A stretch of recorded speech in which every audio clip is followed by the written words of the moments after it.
आचार्याय नचिकेतसे च अणोरणीयान् महतो महीयान् आत्मास्य जन्तो निहितो गुहायां तमक्रतु पश्यति वीतशोकः धातु प्रसादान् महिमानमात्मनः अणोरणीयान् महतो महीयान् आत्मास्य जन्तो निहितो गुहायां तमक्रतु पश्यति वीतशोकः धातु प्रसादान् महिमानमात्मनः। ये मंत्र अत्यंत महत्व का है क्योंकि इसमें आत्म तत्व के स्वरूप का वर्णन है, आत्म तत्व को जानने के जो अधिकारी हैं उनका वर्णन है, फिर उसको जानने का अर्थ क्या है इसका वर्णन है, और यदि आत्म तत्व को जान ले तो जीवन में उसका फल क्या होगा, परिणाम क्या घटेगा। तो अनेक बातों को लेकर ये मंत्र प्रस्तुत हुआ है। इसमें सबसे पहले तो ये बात कही कि आत्मा में कोई आकार नहीं है, सारे आकारों का निषेध करने के लिए दो विरुद्ध शब्दों का प्रयोग हुआ, अणु से भी अणु और महान से भी महान। और भाष्यकार ने उसका अर्थ बताया कि समस्त जगत की वो आत्मा है, ये अर्थ लेना चाहिए। वस्तु छोटी हो या बड़ी हो, उसका जीवन आत्मा है।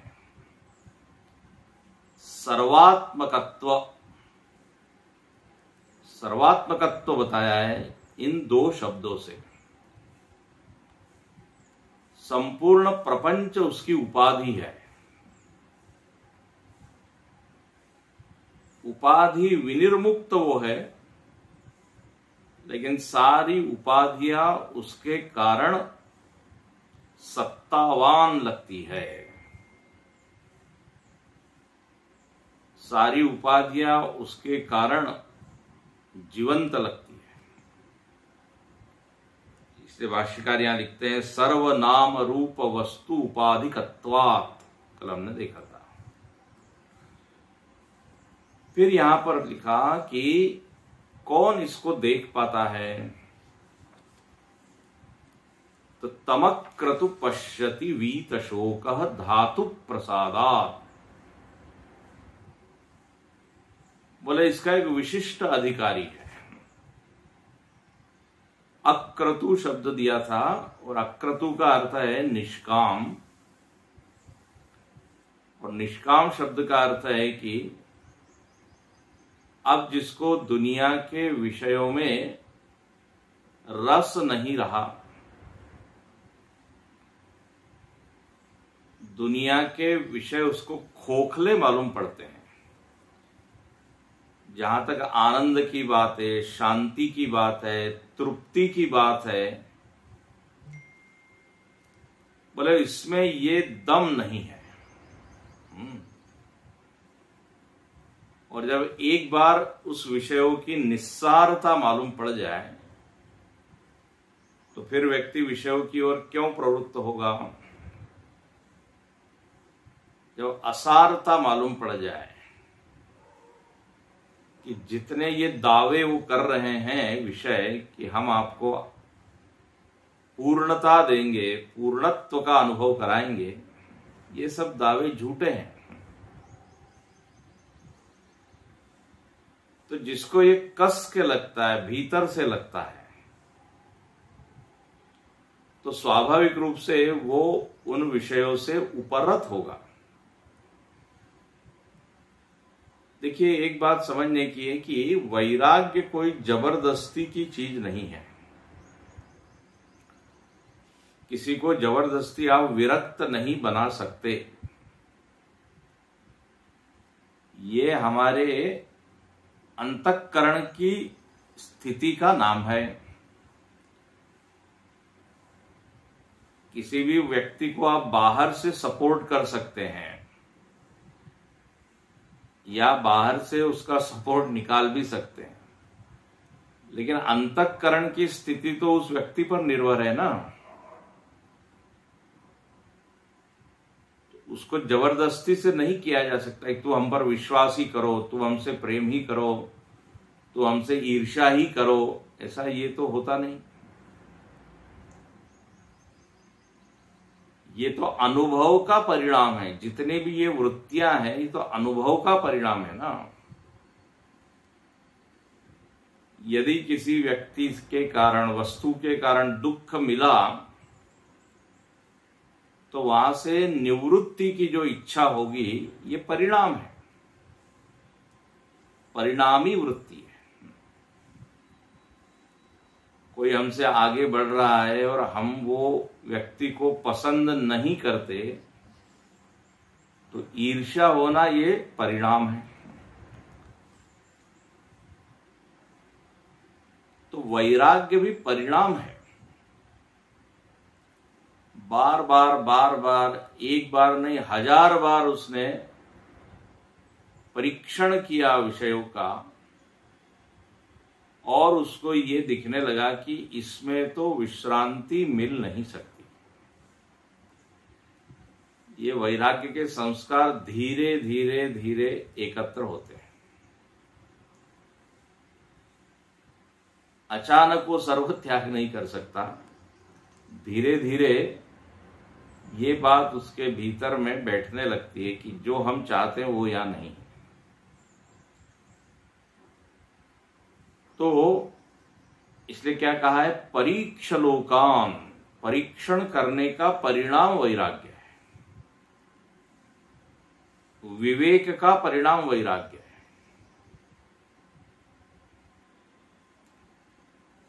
तो जब बार बार ये कंफर्म होता है, कंफर्मेशन मिलता है कि जगत जो है वो हमको उतना आनंद नहीं दे पाता जितना हम चाहते हैं, या जैसा आनंद चाहते हैं वैसा नहीं दे पाता। टिकने वाला, रुकने वाला आनंद चाहिए, वो नहीं मिल पाता। हम जीवन में ठहराव चाहते हैं, ठहराव। जगत की परिस्थिति तो जो गायब हो जाती है, हमने विश्वास किया था अब ये परिस्थिति हमेशा बनी रहेगी और हम हमेशा मस्त रहेंगे, आनंद में रहेंगे। मालूम पड़ा सुबह उठते ही वो परिस्थिति बदल गई। और सबसे बढ़िया तो इसका उदाहरण अपना शरीर ही है। शरीर एक बहुत बड़ा चैलेंज है, इसको कहते हैं। और बाकी तो सब एक्सटेंशन है। तो यहां पर लिखते हैं कि उपरत दृष्ट अदृष्ट विषय में जो खालीपन है वो उसने जाना, एक दिन में नहीं, धीरे धीरे धीरे। तो वो क्या हो गया, निष्काम हुआ, अक्रतु बन गया। और इस अक्रतु बनने का परिणाम क्या हुआ, धातु प्रसन्न हो गई। विषयों से संलग्न न होने के कारण, विषय से न जुड़ने के कारण जो धातु है वो प्रसन्न हो गई। यहां धातु का अर्थ हमने कहा था अंतःकरण, मन आदि करणानी। ये खुश हो गया मन, भले भार जो है वो उतर गया। विषयों के पीछे भागने का जो श्रम था वो खत्म हो गया। मन चंगा तो कठौती में गंगा, कहते हैं ना। तो मन चंगा हो गया तो अब गंगा तक जाने की आवश्यकता नहीं। अब देखो यहां पे लिखा है निष्काम होने पर मन प्रसन्न हो जाता है, लेकिन हम लोगों की जो समझ है वो बिल्कुल उल्टी समझ है। हाँ देखिए, इसलिए हमने कहा था इसके ऊपर थोड़ा विचार करना पड़ेगा। ये मंत्र निष्काम होने पर प्रसन्न होता है मन की सकामी बनने पर। हम लोगों की तो ऐसी ही कुछ अनुभूति है कि कामना आई और अब बोले हम प्रसन्न कब होंगे, मनीराम खुश कब होंगे, जब कामना की पूर्ति होगी। तो हम लोग विश्वास करते हैं किसके ऊपर, कामना की पूर्ति पर। कामना पूर्ति का परिणाम है प्रसन्नता, है ना, ये समझ है। लेकिन एक बहुत बड़े संत हुए स्वामी शरणानंद जी महाराज, प्रज्ञा चक्षु थे।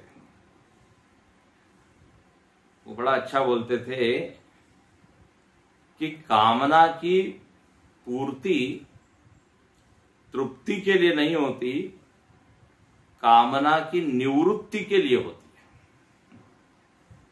फिर से बोल देते हैं, कामना की पूर्ति प्रसन्नता या तृप्ति के लिए नहीं, बल्कि कामना की निवृत्ति के लिए।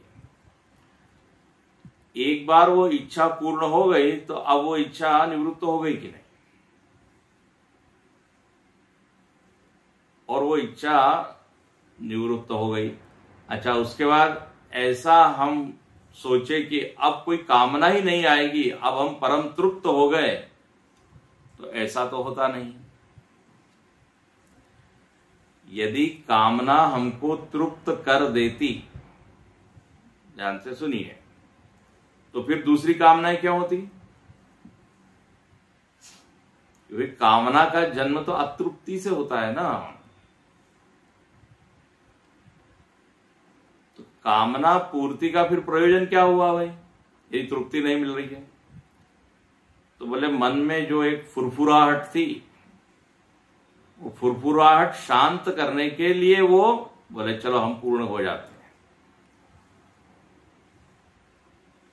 तो निवृत्त हो गई वो। बहुत ज्यादा कोई फर्क पड़ जाए कामना पूर्ति के बाद, ऐसा नहीं होता। कामना पूर्ति के पहले जो खालीपन था वही वापस खालीपन आ जाता है। बहुत बढ़िया उन्होंने विश्लेषण किया। बोले बीच में थोड़ी सी क्या घुड़दौड़ हो गई, बीच में थोड़ा सा खेल हो गया, बाकी कोई स्थिति में कोई बहुत ज्यादा बदलाव हुआ हो ऐसा नहीं होता। कामना क्यों पूरी होती है? तो उन्होंने कहा कामना की पोल खोलने के लिए पूरी होती है। ऐसा शब्द, कामना की पोल खुल जाती है जब वो पूर्त होती है। क्या पोल खुल जाती है? वो कहती है कि हम आपको पूर्ण बनाएंगे, तृप्त बनाएंगे, अब किसी की जरूरत नहीं होगी। लेकिन जब पूरी हो जाती है, ठीक है 2-4 दिन ठीक है, कुछ समय के लिए तृप्ति है, लेकिन फिर से तब कामना को हमको कहना पड़ता है भाई आपने तो किया, कहा था कि अब इसके बाद कोई इच्छा की आवश्यकता ही नहीं होगी। अच्छा, मजेदार बात होती है, जब इच्छा आती है तो लगता है बस ये अंतिम इच्छा है, अंतिम बात, लेकिन वो जो है अधूरापन बना रहता है। कुछ कामना, अच्छा कोई भी व्यक्ति ऐसा नहीं है जिसकी सारी कामनाएं पूरी हो जाए। कुछ कामना पूरी हो जाती है, उसका प्रयोजन अभी अभी बताया निवृत्ति के लिए, तृप्ति के लिए नहीं। अच्छा, बोले कुछ कामना पूरी क्यों नहीं होती? तो उन्होंने बहुत अच्छा कहा, कामना पूरी नहीं होती ये पुरुषार्थ की पोल खोलने के लिए। मतलब ये कि आप कितना भी पुरुषार्थ करो, आपकी इच्छा पूरी नहीं होगी, आप कितना भी संकल्प करो पूरा नहीं होगा। इसका मतलब बहुत ज्यादा संकल्प न करें। देखो ऐसा विचार है, संकल्प शून्य हो गए, कामना पूरी नहीं हो रही है, तो इसके मैसेज क्या है, संदेश क्या है? बोले सब चीज अपने पुरुषार्थ और प्रयत्न के अधीन नहीं है। ऐसा नहीं होगा कि आप पुरुषार्थ से पूरी दुनिया को जीत लें। तो कामना या संकल्प पूरा नहीं हुआ, ये दिखाने के लिए कि हम इस डायरेक्शन में, इस दिशा में ज्यादा आगे न बढ़े, निराशा ही हाथ आएगी। तो कामना पूरी होती है दूसरे प्रयोजन को लेकर, कामना पूरी नहीं होती उसका भी एक प्रयोजन है। तो ये जो हमारे भीतर बैठा हुआ है कि ज्यादा कामनाओं को पूर्ण करेंगे तो ज्यादा आनंद मिलेगा, बोले ये बिल्कुल उल्टी सोच है। न जातु काम कामानाम उपभोगे न शाम्यत हविषा कृष्ण वर्त्मेय भूय एवाभिवर्धते। अग्नि में ईंधन डाल के कोई चाहे कि अग्नि बूझ जाए, ये नहीं होता। ययाति ने ये श्लोक बोला है। तो यहां पे ये सब हम क्यों बता रहे हैं? निष्कामता में प्रसन्नता है, ये समझना है। निसंकल्प होने में प्रसन्नता है।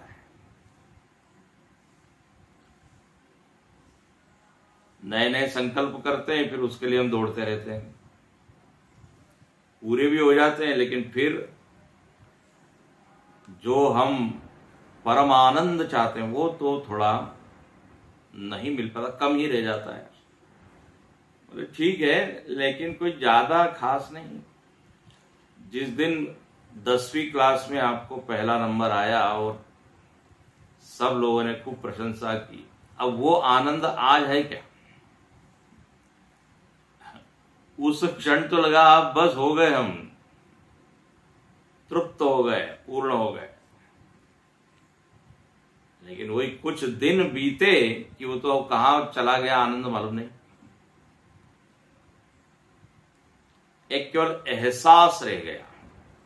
ऐसा कहते हैं, यदि आप हाथ से पानी को पकड़े तो पानी तो पकड़ में आएगा नहीं, लेकिन एक एहसास रह जाएगा, गीलापन रहेगा। हाँ, कभी हमने पानी हाथ में रखा था।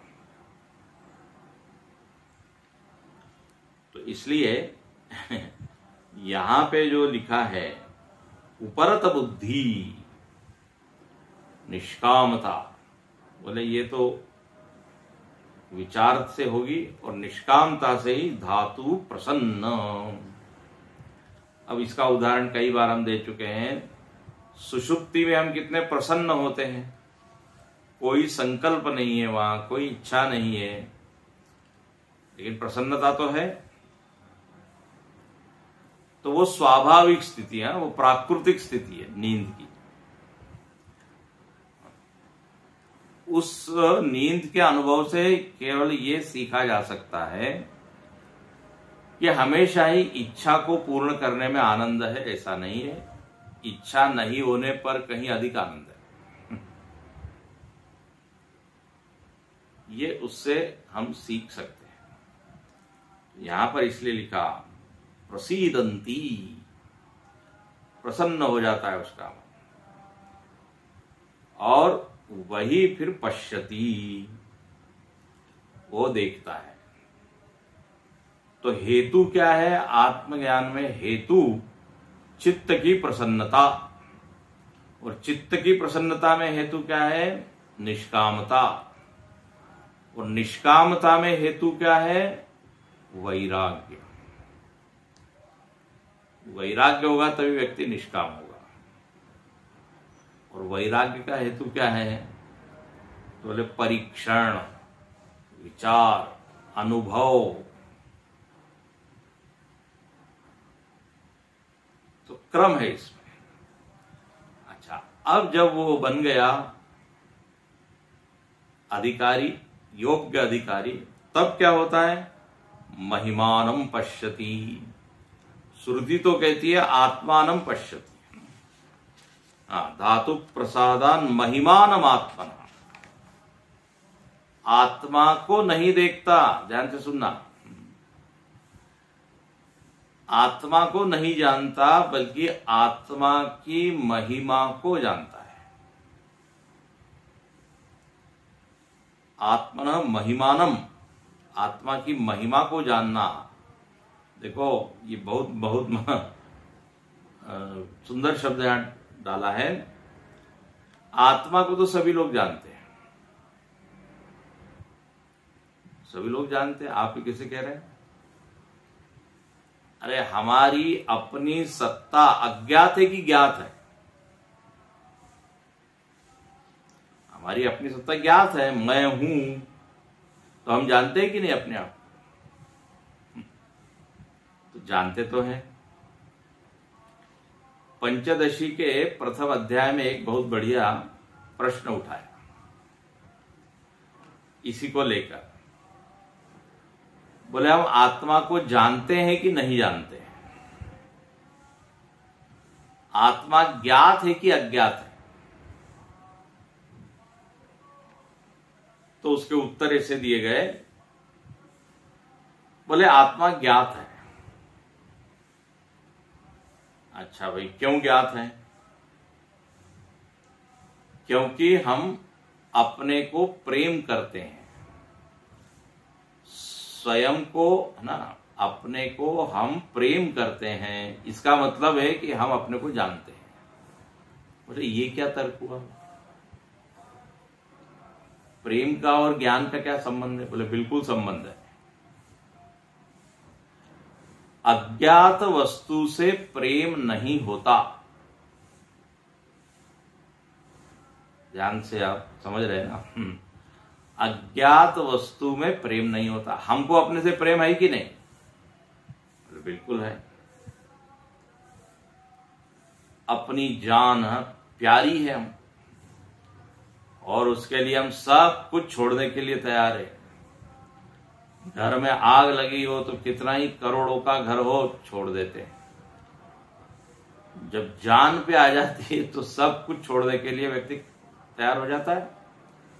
शरीर का अंग काटने के लिए तैयार हो जाता है। तो ज्ञात यदि नहीं होता मैं अपने को, तो मैं अपने से प्रेम कैसे करता? तो चूंकि मैं अपने से प्रेम कर रहा हूं, इसलिए अहम जानामि, मैं अपने को जानता हूं। अच्छा, अब दूसरा पक्ष, वहां पे उन्होंने कहा कि हम अपने को नहीं जानते। क्यों? बोले हम अपने को नहीं जानते, इसीलिए हम विषयों में आनंद खोजते रहते हैं। देखिए, विषयों में स्पृहा क्यों है? क्योंकि बोले आनंद चाहिए। मतलब आपको अभी इधर आनंद मिला नहीं है, मतलब आप अपने को जानते नहीं है। क्योंकि जिन लोगों ने भी जाना है अपने आप को, वो फिर विषय में स्पृहा नहीं करते। अभी अभी हमने बताया, फिर वो विषयासक्त नहीं रहते, विषयों में भटकते नहीं है। तो चूंकि हम विषयों में भटक रहे हैं, इसका मतलब है हम अपने को नहीं जानते। है ना, बड़ा मजेदार। ये बहुत पंचदशीकार तो बहुत ही युक्ति वाले हैं, तर्क वाले हैं। तो एक तरफ देखो तो आत्मा ज्ञात लगता है क्योंकि हम अपने से प्रेम करते हैं। दूसरी तरफ आत्मा अज्ञात है, इसीलिए हम विषयों में जा रहे हैं, संसार में आसक्त हो रहे हैं। जिन जिन लोगों ने स्वयं को जान लिया, उनको संसार में रस नहीं रहा। तो आत्मा ज्ञात भी है, अज्ञात भी है, ये निर्णय निकला। तो इसको दूसरे ढंग से बताते हैं, थोड़ा सरल करके। तो इसका मतलब है आत्मा का सामान्य ज्ञान सबको है। ठीक है ना, सामान्यतया अहम जानामि, अहम अस्मि, सामान्य रूपेण जानामि, किंतु महिमानम न जानामि। बस उसका जो महिमा है, उसका जो ग्रेटनेस है, वो मैं नहीं जानता। नहीं तो एक नास्तिक व्यक्ति भी अपने आप को जानता है कि वो है। तो इस तरह से तो एक कुत्ता, बिल्ली, चींटी सब जानते हैं कि वो है। सामान्य व्यक्ति भी जानता है। इसलिए यहां शब्द दिया कि इतनी धातु प्रसाद हो गया, मन प्रसन्न हो गया, निष्काम हो गया, और केवल उसने जाना कि मैं हूं। अरे बोले वो तो बिना उसके भी था। अशुद्ध मन वाला व्यक्ति भी जान रहा है, सकामी व्यक्ति भी जान रहा है। तो बोले नहीं, महिमानम पश्यति। तो आत्मा की महिमा क्या है कि बोले न तो मैं करता हूं, न मैं कर्म हूं। इस आत्मा में कोई आकार, रंग, रूप नहीं है। अहम तो त्रिविध परिच्छेद शून्य, त्रिविध परिच्छेद शून्य में हूं, मतलब देश, काल, वस्तु, इन तीनों से अतीत हूं। ये तीनों मुझ में है, मैं इनमें नहीं हूं। देश, काल, वस्तु को सत्ता देने वाला मैं हूं, ऐसा वो महापुरुष जानता है। ये है आत्मा की महिमा। यहां पे भाष्यकार ने केवल एक महिमा बताई कि आत्मा कर्म निमित्त वृद्धि और क्षय से रहित है। कर्म के कारण न तो बढ़ता है न घटता है, ये महिमा है उसका। आत्मा का महिमा है कि यहां पर किसी तरह की प्रतिकूलता नहीं है, कोई अशांति नहीं, कोई दुख नहीं। एक ऐसा ये आनंद लेकर बैठा हुआ है जो हर परिस्थिति में अखंड एक रस बना रहता है। ये आत्मा का महिमा है। आत्मा का महिमा है कि वो त्रिगुणों के इस माया जाल से बिल्कुल अलग है। त्रिगुणों के माया जाल से। तो इस तरह से जब पश्यति, पश्यति का अर्थ क्या है? अयम अहम अस्मि इति साक्षात विजानाति। ये जो भी आत्मा के लक्षण बताए, जो स्वरूप बताया, वो ऐसा स्पष्ट देखता है जैसे हम किसी बिल्डिंग को देख रहे हैं, वृक्ष को देख रहे हैं, व्यक्ति को देख रहे हैं, जहां पर कोई धुंधलापन नहीं है कि नहीं है, इतना है कि उतना है, ऐसा है कि वैसा है, जहां उस प्रवाह में कोई संदिग्धता नहीं है। इसको कहते हैं करामलकवत। हाथ में जैसे बेर का फल रखा हो, स्पष्ट ज्ञान के लिए यही उदाहरण दिया जाता है। हस्तामलक, हाथ में आंवला हो या बेर हो। तुम त्रिभुवन, है ना, ऐसा कहते हैं। तुम त्रिकालदर्शी मुनिनाथा, विश्व बदर जिमि तुम रे हाथा। वाल्मीकि जी को प्रभु रामचंद्र जी कहते हैं। जब वाल्मीकि जी पूछते हैं आप इधर कैसे आए, अयोध्या को क्यों छोड़ा, तब राम जी कहते हैं महाराज आपके लिए तो सर्वम स्पष्टम, तुम त्रिकालदर्शी मुनिनाथ, विश्व बदर, तुम्हारे लिए ये जो विश्व है वो एक बेर फल के समान है। जैसे हाथ में बेर फल रखा हो तो स्पष्ट दिखता है, ऐसे ये विश्व क्या है आपको एकदम स्पष्ट उसका ज्ञान है। साक्षात जाना था। तो ऐसे यहां पर स्व के बारे में कोई संशय विपर्य न रह जाए, तभी हम कह सकते हैं कि साक्षात्कार हुआ। एक शब्द बड़ा, इस शब्द की बड़ी महिमा है। बोले ये साक्षात्कारी है, अंग्रेजी में कहते हैं रियलाइजेशन। अच्छा, रियलाइजेशन शब्द का सामान्य व्यवहार में भी हम अर्थ करते हैं, यूज करते हैं। I realize that this person is not good, ऐसा बोलते हैं। हमेशा ही आत्मा का रियलाइजेशन नहीं होता, छोटी छोटी चीजों का भी रियलाइजेशन होते रहता है। मैंने रियलाइज किया है कि वहां जाना ठीक नहीं है, लोग ऐसा बोलते। मतलब क्या, स्पष्ट अब मुझको ज्ञान हो गया, अब मैं वहां नहीं जाऊंगा।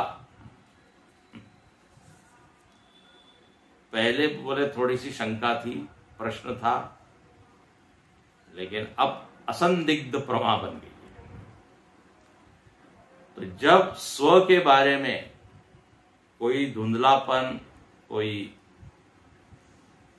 विपर्य, विपरीत बुद्धि न हो, बोले तब समझना चाहिए पश्यति। और इस पश्यति का परिणाम बहुत बड़ा है, वीत शोक।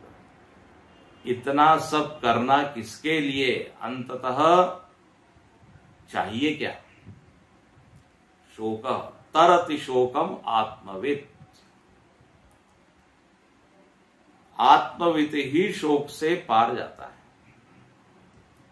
तो कितना ही हम हाथ पैर चलाएं, दौड़ धूप करें, वो होता नहीं है।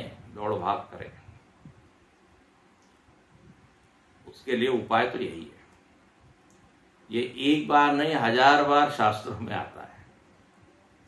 गीता में भगवान कितनी बार बोलते हैं, मां शुच, शोक मत करो, जानो और शोक मुक्त हो जाओ।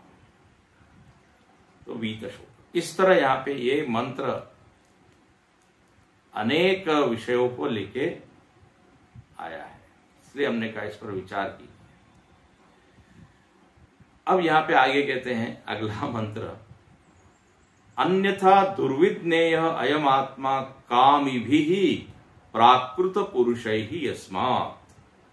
बोले अभी अभी जिनका वर्णन किया वो तो कैसे थे, विरक्त, निष्कामी, उत्तम अधिकारी, उनके लिए तो यह आत्मा सुविज्ञेय है।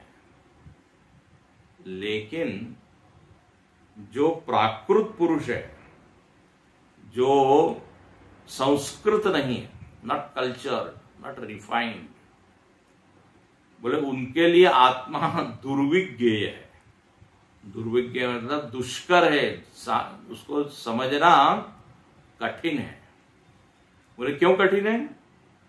क्योंकि आत्मा के जो लक्षण है ना, ऐसे ऐसे बताए हैं कि उसको समझने के लिए काफी बुद्धि सूक्ष्म लगती है, प्रवेश ही नहीं कर पाती वहां तक।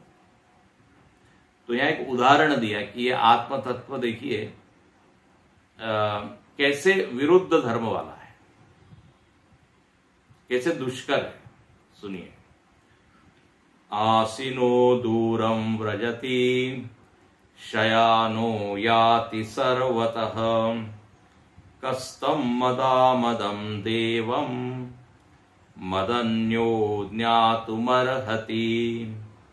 आसीनो दूरं व्रजति शयानो याति सर्वतः कस्तम मदामदं देवं मदन्यो ज्ञातुमर्हति। अब देखो ऐसा वर्णन है, ये एकदम समझ में आता नहीं। बोले क्या कहा जा रहा है? कहते ये आत्मा कैसा है, आसीनम दूरम व्रजति। आसीन मतलब बैठा है, बैठे बैठे दूर चले जाता है। वाह, आसीन दूरम व्रजति, बैठा है, बैठते अचल होता हुआ दूर चला जाता है। ओ, किसी ने कहा समझ गया, वो जरूर ट्रेन में बैठता होगा। बैठे बैठे हम दूर चले जाते हैं, बर्थ पे बैठे हैं, सीट पे चले गए दूर। तो आत्मा भी कोई ट्रेन पकड़ता होगा इसीलिए उसका वर्णन है बैठे बैठे दूर। आसीनो दूरम व्रजति। अच्छा, और दूसरा क्या लिखा? शयानो याति सर्वतः। बोले सोता हुआ, शयान सोता हुआ, सर्वतः याति, सभी ओर चला जाता है। सोया हुआ है, सोया हुआ चला जाता है। बोले जरूर इसको एक बीमारी होगी, सोते सोते चलने की होती है बीमारी। ये विनोद में कर रहा हूं। तो शयानो याति सर्वतः, इसका बड़ा गंभीर अर्थ है। सोते हुए सब दूर चला जाता है, बैठे हुए दूर जाता है। और कस्तम मदा मदम, ये मद भी है, हर्षयुक्त है। मद का अर्थ क्या है? हर्ष। हर्षयुक्त भी है ये, और अमदम, हर्ष रहित भी है। ये देखो, विरुद्ध स्वभाव वाला हो गया। वो सहर्ष है और हर्ष रहित है। और यमराज कहते हैं, कह मदन्यो ज्ञातुम अर्हति। ऐसे इस तत्व को मेरे सिवाय और कौन जान सकता है? ये ऐसा कुछ विलक्षण ये आत्मा का स्वभाव है, बोले इसको मेरे सिवाय कोई नहीं जान सकता। हर्षयुक्त भी है, हर्ष रहित भी है। सोते हुए बताइए चलता है, चला जाता है। वो बैठे बैठे कहीं कहीं घूम के आ जाता है तो इसको तो मैं ही जानता हूं, मेरे अलावा और कौन जान सकता है? यमराज ऐसा कह रहे हैं। तो ऐसा लगता है कि ये तो बड़ा अभिमान वाला वाक्य है, गर्वोक्ति है, गर्व से भरी हुई उक्ति है। अरे नहीं, यमराज को क्या गर्व होगा, वो तो ज्ञानी है। बताना वो ये चाह रहे हैं, अभी भाष्य में देखेंगे कि मेरे जैसी सूक्ष्म बुद्धि वाला व्यक्ति ही इस आत्मा को पकड़ सकता है। हाँ, ये यहां बताने का प्रयोजन है, न कि अहंकार से युक्त ये कोई वचन है। तो अब यहां पे ये प्रश्न है कि क्या मतलब क्या है, बैठे बैठे दूर चला जाता है? What do you mean by that?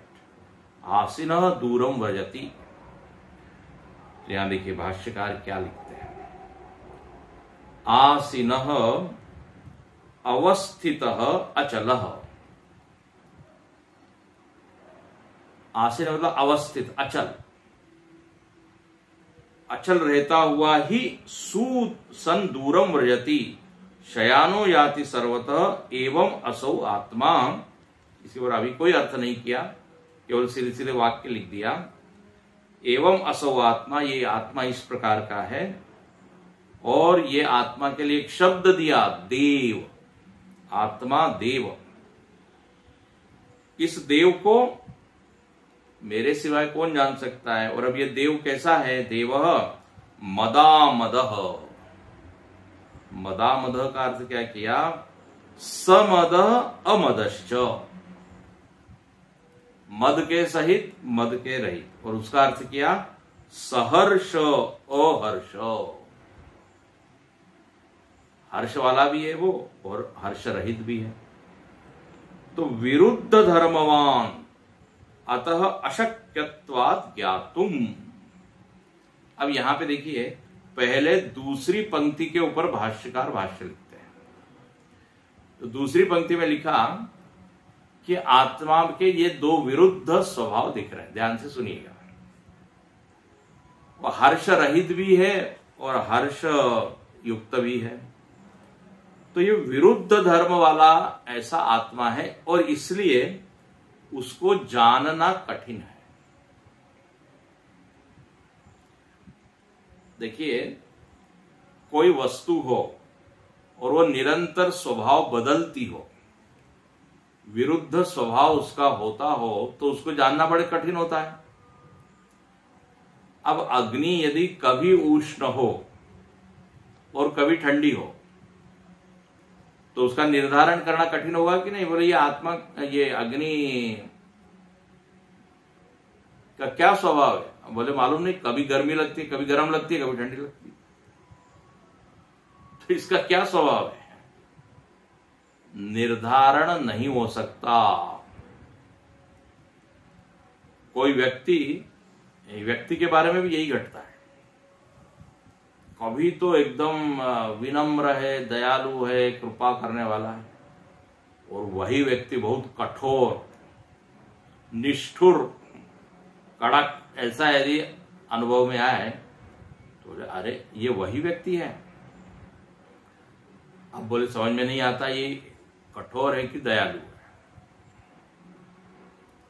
कोई व्यक्ति बड़ा सच्चाई से जी रहा है, ईमानदारी से, और मालूम पड़ता है वो उसने तो बेईमानी की सारी हद पार कर दी, तो अब समझ में आता नहीं कि वो ईमानदार है कि बेईमान है। हो गया ना विरुद्ध धर्म।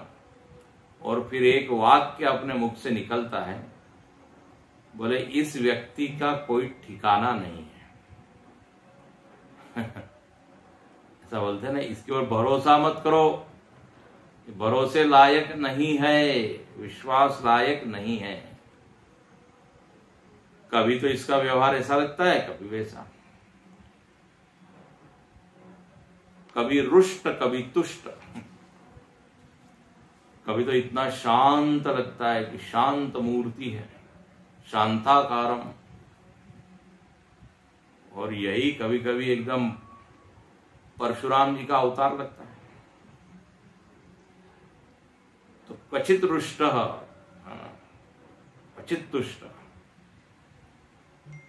तो विरुद्ध धर्म होने पर, चाहे वस्तु हो, व्यक्ति हो, कुछ भी हो, उसका निश्चय करना कठिन हो जाता है।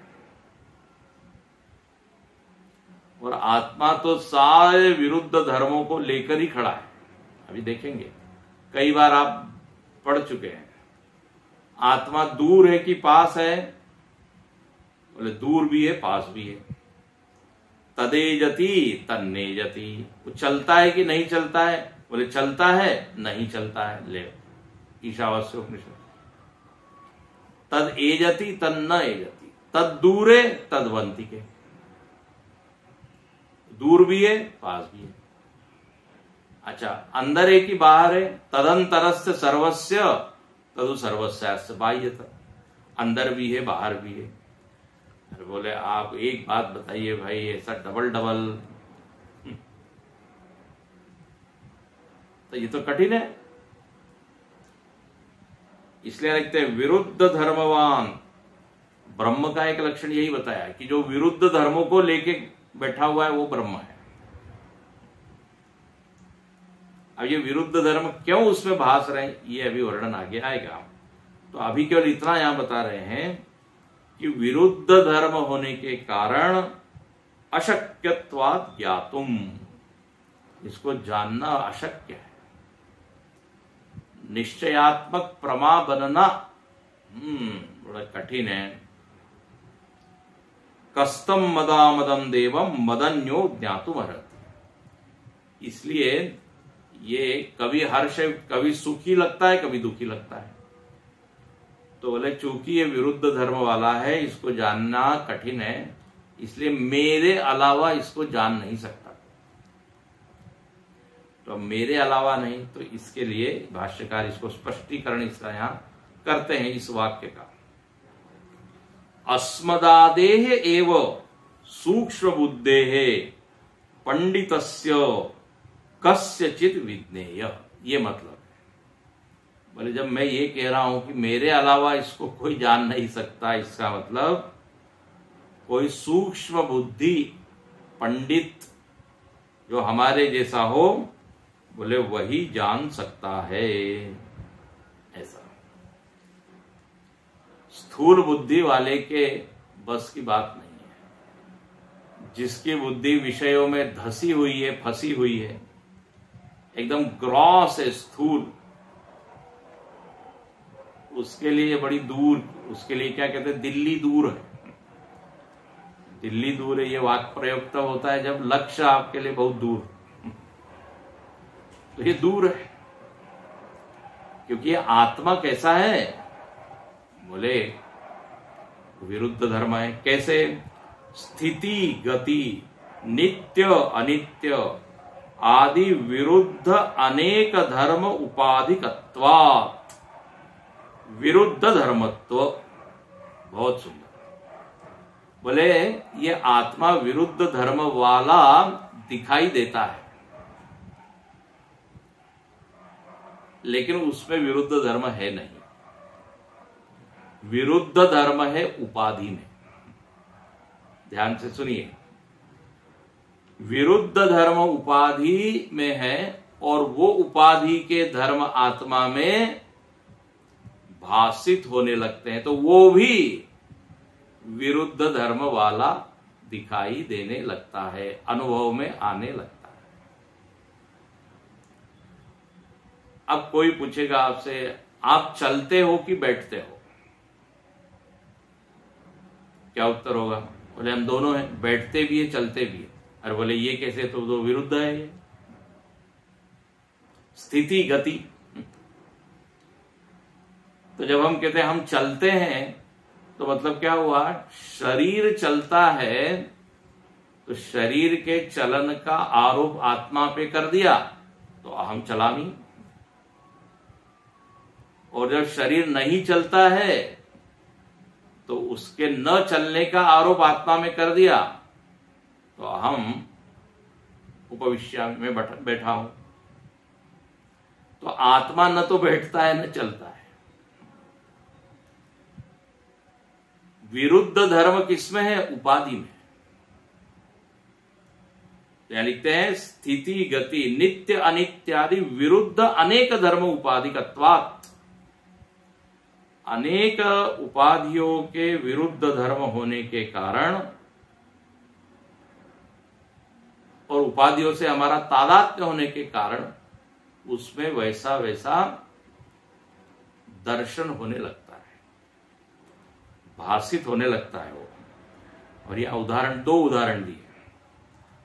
विश्व रूप इव, ये जो विश्व है, देखो ये भी बड़ा बढ़िया है, बहुत अच्छा उदाहरण दिया। ये विश्व का निर्धारण आप नहीं कर सकते कि विश्व सुखद है कि दुखद है, जगत दुखदाई है कि सुखदाई है, दोनों धर्म लगते हैं, द्वंद्वात्मक दिखता है। जड़ चेतन गुण दोषमय, गुण है कि दोष है, विरुद्ध धर्म लगते हैं। और एक और उदाहरण दिया, चिंतामणिवत अवभासते। अब अपने शास्त्रों में एक वस्तु की कल्पना है, अब है कि नहीं मालूम नहीं वो वस्तु, लेकिन इसका वर्णन आता है चिंतामणि। ये चिंतामणि क्या होता है? तो बोले आप जैसा चिंतन करो वैसा वो उसमें दिखाई देने लगता है, तद्वत वैसा वो भासने लगता है। यहां आनंदगिरी जी महाराज अपने आनंदगिरी टीका में लिखते हैं, विश्वरूप मणिर यथा नाना रूप अवभासते परम नानाविध उपाधि सन्निधानात न स्वतः। चिंतामणि में स्वयं कुछ नहीं है, लेकिन जो चिंता करोगे, जो आप कल्पना करोगे, वैसी वो चिंतामणि में वो वृत्ति भासने लगेगी और वो वृत्ति के अनुसार आपको फल भी मिलेगा। कोई दुष्ट व्यक्ति है वो यदि कुछ दुष्ट कल्पना कर रहा है, उसके सामने दुष्ट इच्छा, दुष्ट संकल्प, तो चिंतामणि वैसा वो पूरा कर दी। मैंने कैसा उदाहरण दिया है। कोई अच्छी कल्पना करेगा, अच्छी संकल्प करेगा, तो चिंतामणि उसको पूरा कर देगा। तो आपकी चिंता कैसी है? चिंता विरुद्ध धर्म वाली है, संकल्प विरुद्ध धर्म वाला है, न तो चिंतामणि। चिंतामणि है, कल्प वृक्ष है, उस वृक्ष के नीचे आप बैठे हो, दोनों तरह की कल्पना हो सकती है। गड़बड़ कल्पना होगी तो वही वहां प्रकट हो जाएगी, उसी के अनुसार फल मिल जाएगा। अच्छी कल्पना होगी उसी के अनुसार। गुरुदेव ने कहा ना, जब कोई व्यक्ति सिद्धवाड़ी में गया और उसको कुछ ऐसा अनुभव हुआ, बोले यहां मैं जो इच्छा कर रहा हूं वो पूरी हो रही है, जो संकल्प कर रहा हूं पूरा हो रहा है। गुरुदेव ने कहा be aware of your desire. यदि ऐसा अनुभव हो तो आप जरा इच्छा के प्रति सावधान हो जाइए, कौन सी इच्छा कर रहे हो, क्योंकि वही फलीभूत हो जाएगी। तो इच्छाओं में विरुद्ध धर्मिता है, न तो आत्मा। चिंतामणि जैसे सारे चिंताओं से असंस्पृष्ट है, उसमें कुछ नहीं है, तो आत्मा चिंतामणि की तरह है।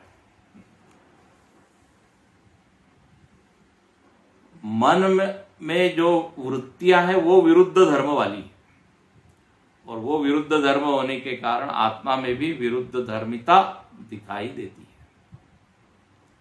इसलिए देखो, लोग कहते हैं ये दुष्ट आत्मा है, ये पुण्यात्मा है, ये पापात्मा है, ये धर्मात्मा है। अरे आत्मा आत्मा है, दुष्ट उसका अंतःकरण है, पुण्य उसका अंतःकरण है, पुण्य वृत्ति से भरा हुआ। तो तत्त रूप में वो भासमान होने लगता है। तो यहां पर इतनी बात अभी बताई कि स्वतः उसमें कोई विरुद्ध धर्म नहीं है, लेकिन वैसा उपाधियों में है। अब हाँ, यदि उपाधियों से आप अपने आप को अलग करें तो फिर आपके लिए एंटरटेनमेंट होगा, मजा होगा। बोले ये चल रहा है, कभी सुखद कभी दुखद वृत्ति। तो इसलिए यहां पर अब स्वयं पहले लाइन की जो भाष्य है वो समझने के लिए, पहले लाइन का अर्थ समझने के लिए भाष्यकार ने पहले दूसरे पंक्ति का अर्थ किया, तब पहला जो वाक्य है वो समझ में आएगा। अतो दुर्विज्ञेयत्वम, कल देखेंगे इसको।